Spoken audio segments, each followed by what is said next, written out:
Recording number 10 శంఖారావము.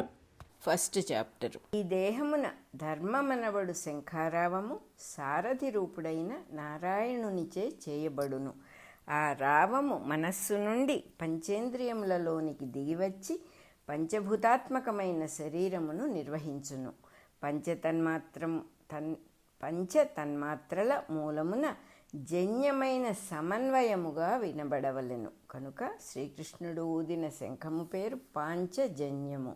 ఇక నరుడు పూరించు శంఖము తన స్వంతము కాదు కనుకనే దేవదత్తము, దేవునిచే దత్తము. కనుక అర్జునుడు ఊదిన శంఖము పేరు దేవదత్తము. ప్రతి దేహమునందును నరనారాయణులుందురు కనుక ఒకరి నుండి ఇంకొకరు ఈ ఉద్బోధను అందుకొందురు కనుక అందించిన వానిలోని నారాయణుడు గురువు, అందుకొన్న వానిలోని నరుడు శిష్యుడు. ఈ సంబంధమునే గురు శిష్య సంబంధము అందురు.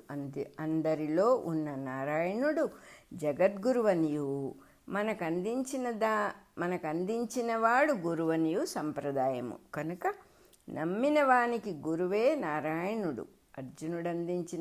అర్జునునకందించినవాడు స్వయముగా నారాయణుడే. ఈ గురు పరంపరకు మూల పురుషుడు కనుకనే కృష్ణుడు జగద్గురువు అని వ్యవహరింపబడినాడు. గురు పరంపర లేనిదే గురు శిష్య సంసర్గమైన యోగము లేదు. ఈశ్వరుడు సర్వభూతములలోనూ హృదయములయందు నిలచి చక్కని యంత్ర వ్యూహము వలె జగత్తును నిర్వహించుచున్నాడు. కనుక అవసరమైన నాడు అతడే ఒకని రూపమై సమయమునకు గురువుగా శిష్యుని ఆకర్షించును. ఆ ఆకర్షణనే ఉపదేశము అందురు. ఈ లోపున శిష్యుడు గురువు కొరకు తడవులాడి ప్రయోజనము లేదు. అందు జీవిత పరిమాణము వ్యర్థమగును. గురువు లభింపలేదని తహతహపడుచు ఆ తహతహయే జిజ్ఞాస అనుకున్నవారు కొసవెర్రి వేదాంతులు. తనకు కనిపించు వారిలో ఎవడు గొప్ప గురువో నిర్ణయించుటకు బాధపడుటయు, తాను శిష్యుడో గురువో అవతారమో అని తెలుసుకొనుటకు వితర్కించుటయు దురహంకారమును సూచించును. గురువు మాట మరచి విశ్వప్రేమ మార్గమున సర్వాంతర్యామిగా ఉన్న జగద్గురువునకు తన భక్తి చెల్లించుచు జీవుల ఎడ తన కర్తవ్యమును నిర్లిప్తముగా నిర్వహించుచుండుటయే వాస్తవమైన యోగ మార్గము. విషాదము. భారత యుద్ధమునకై బారులు తీర్చిన కురుపాండవ సేనల మధ్య నిలబడి అర్జునుడు ఉభయ సైన్యములను ఒకమారు పర్యాలోకనము చేసెను. పోరుటకు వచ్చిన వారందరూ తన చుట్టములు, గురువులు, మిత్రులు, అందరూ ఆత్మీయులే. వారిని చూచి అర్జునునకు జాలి కలిగెను, దుఃఖము పెళ్ళుబికి వచ్చెను. సారథి అయిన కృష్ణునితో ఇట్లనెను, ఈ స్వజనమును చూడుము, వీరితో మనము యుద్ధము చేయుట అన్యాయము.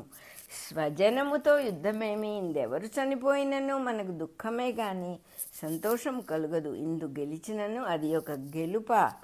మనము రాజ్యసుఖములు అనుభవించుట ఎవరిని సంతోషపెట్టుటకో వారిని చంపి నెత్తుటి కూటి వలె మనం ఈ రాజ్యమును కట్టబెట్టుకొని లాభమేమి?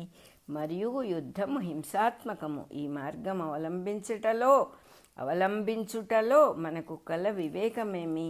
తెలియక వారు సిద్ధపడినను తెలిసి మన మేల ఈ తప్పు చేయవలెను. ఈ సందర్భమున వారు నన్ను చంపినను మనము తప్పు చేయుట కన్నా చచ్చుటయే క్షేమము. ఈ కూడని ఈ పరిస్థితులను ఎదుర్కొనిన నాకు చిత్తశాంతి నశించి మేను కంపరమెత్తుచున్నది. నేను యుద్ధము చేయను. ఇట్లు పలికి అర్జునుడు రథమున కూలబడిపోయెను. మన రికార్డింగ్లో శంఖారావం 10వ నెంబర్ అయిపోయింది. ఫస్ట్ చాప్టర్ అయిన అర్జున విషాదయోగం అయిపోయింది. నెక్స్ట్ 2వ చాప్టరు సాంఖ్యయోగము మళ్ళీ చదువుకుందాం.